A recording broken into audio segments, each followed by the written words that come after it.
Hello and welcome back to another episode of Notion Bonsai, and today I'm going to be showing you how to save a broken air layer.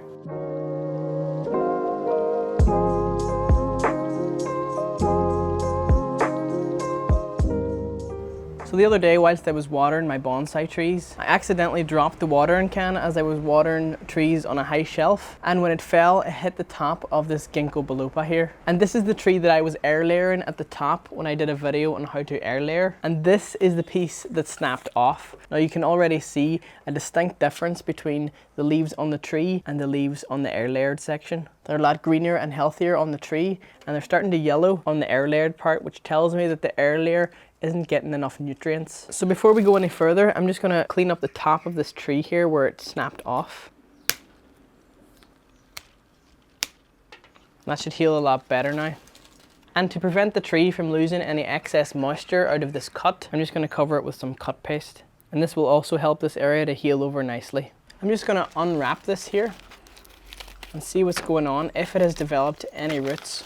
Because these leaves are yellow, it makes me think that this might not have formed any roots. And with a chopstick, I'm just gonna slowly pull back this sphagnum moss that we placed in here.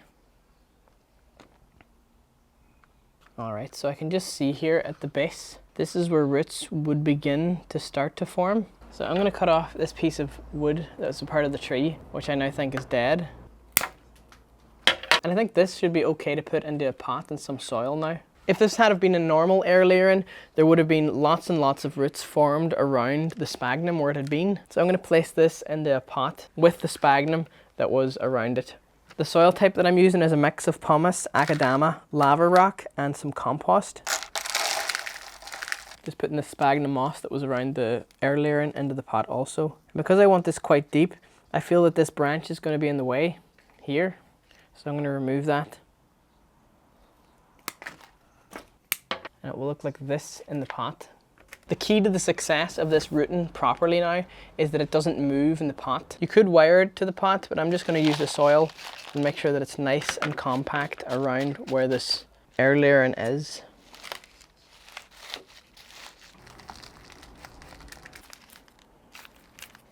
So I guess I'll see you guys now whenever this has rooted fully in the pot.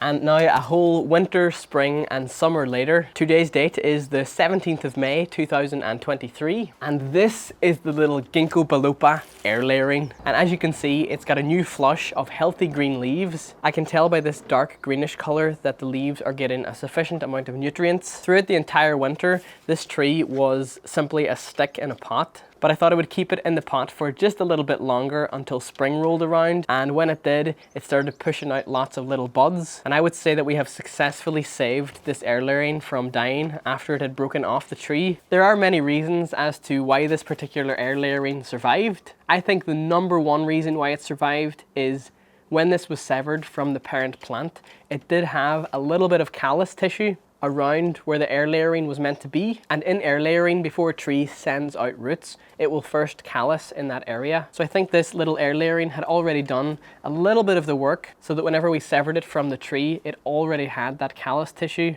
so it could then begin to send out roots. And secondly, which I think is just as important, is the aftercare of the tree when it's severed from the parent plant. I kept this tree in a nice warm, humid environment to further improve root growth.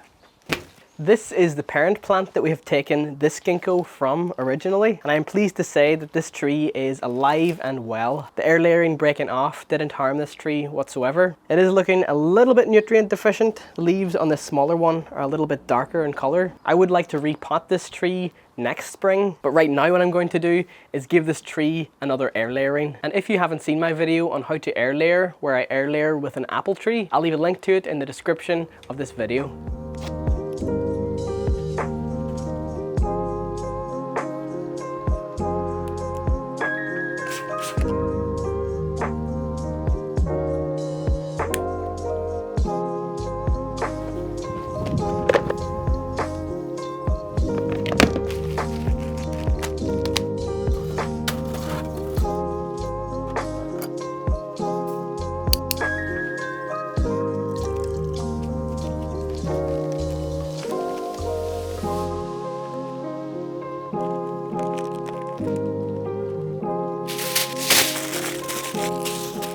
And there we have it. Hopefully this now will become a new tree. Although with this one, I'm going to take extra care to make sure nothing is dropped on it like it was on that one. And on that, I'm going to end off this video right here. Now, not every single air layering can be saved like this. For some air layerings, if it breaks off, it may be too late. And even sometimes air layerings can rot off if it's too moist or a fungus gets in. But if an air layer happens to break off of your tree and it looks somewhat healthy, there's no harm in putting it into a pot just to see if it will survive. And I would say about 50% of the time, it will. Please let me know in the comments what you thought of this video. Is there anything that you would do differently? If you have any tips for me on how to save an air layering that has broken off or is dying, it would be greatly appreciated in the comments. I'm always open to new and different ideas. If you would like to support me and the things that I do on this channel, hit the thanks button down below. And if you would like to stay up to date on all of the things that I do off camera, please follow me on Instagram. It's @NotionBonsai, and you'll be able to see all the things that I do on there. But on that, thank you so very much for watching.